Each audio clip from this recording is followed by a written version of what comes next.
15 साल पुराने वाहनों वाले नियम पर दिल्ली सरकार का यू टर्न।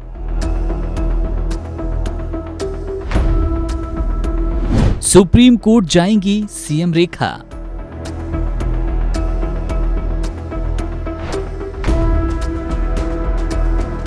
मुख्यमंत्री अब लाएंगी कौन सा नया नियम?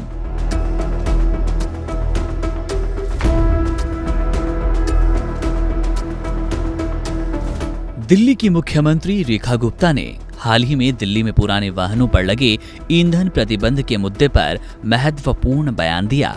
उन्होंने कहा कि उनकी सरकार इस मामले को सर्वोच्च न्यायालय के सामने ले जाएगी ताकि राष्ट्रीय राजधानी में भी ओवर एज यानी कि पुराने वाहनों के लिए देश भर में लागू नियमों की तरह एक समान नीति लागू हो।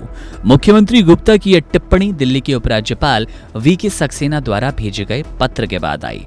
पत्र में उपराज्यपाल ने कहा कि ये तर्कहीन है कि एक 10 साल पुराना डीजल वाहन दिल्ली में अवैध माना जाए, जबकि वही वाहन देश के अन्य हिस्सों में सड़कों पर चल सकता है। उन्होंने इसे कानूनी निश्चितता और समान व्यवहार के सिद्धांत के विरुद्ध बताया। मुख्यमंत्री गुप्ता ने कहा कि उनकी सरकार जनता की भावनाओं को सर्वोच्च न्यायालय के सामने रखेंगी और अदालत को ये बताएंगी कि दिल्ली में प्रदूषण नियंत्रण के लिए सरकार ने क्या कदम उठाए।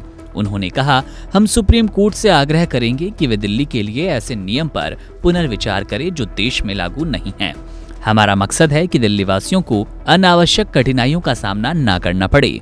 गुप्ता ने यह भी बताया कि जब CQAM commission for air quality management ने 10 साल पुराने डीजल और 15 साल पुराने पेट्रोल वाहनों के ईंधन भरवाने पर रोक लगाई, तभी से सरकार इस निर्णय को लेकर चिंतित थी। उन्होंने कहा कि यह आदेश व्यवहारिक नहीं है क्योंकि दिल्ली के नागरिक सीमावर्ती क्षेत्रों से भी ईंधन भरवा सकते हैं, जिससे आदेश का उद्देश्य विफल होगा। मुख्यमंत्री ने यह भी कहा कि पिछली सरकारों ने प्रदूषण नियंत्रण में गंभीरता नहीं दिखाई, जिसके कारण नेशनल ग्रीन ट्रिब्यूनल NGT और सुप्रीम कोर्ट को कड़े कदम उठाने पड़े। लेकिन अब स्थिति बदल चुकी है और उनकी सरकार पर्यावरण सुधार की दिशा में काम कर रही है। पर्यावरण मंत्री मनजिंदर सिंह सिरसा ने भी CQAM को पत्र लिखकर बताया कि तकनीकी कारणों से ये प्रतिबंध व्यवहारिक नहीं है। उपराज्यपाल के सुझावों को स्वीकार करते हुए सरकार अब सुप्रीम कोर्ट में समीक्षा याचिका दाखिल करने की तैयारी कर रही है। इसमें वो हालातों में आए बदलाव, प्रदूषण नियंत्रण के लिए उठाए गए कदमों और नए तथ्यों के आधार पर कोर्ट से पुराने आदेश पर पुनर्विचार की मांग करेंगी। इसके साथ ही ये आग्रह भी करेंगी कि जब तक पूरे NCR क्षेत्र में ऐसी नीति समान रूप से लागू नहीं होती, तब तक इन प्रतिबंधों को स्थगित रखा जाए।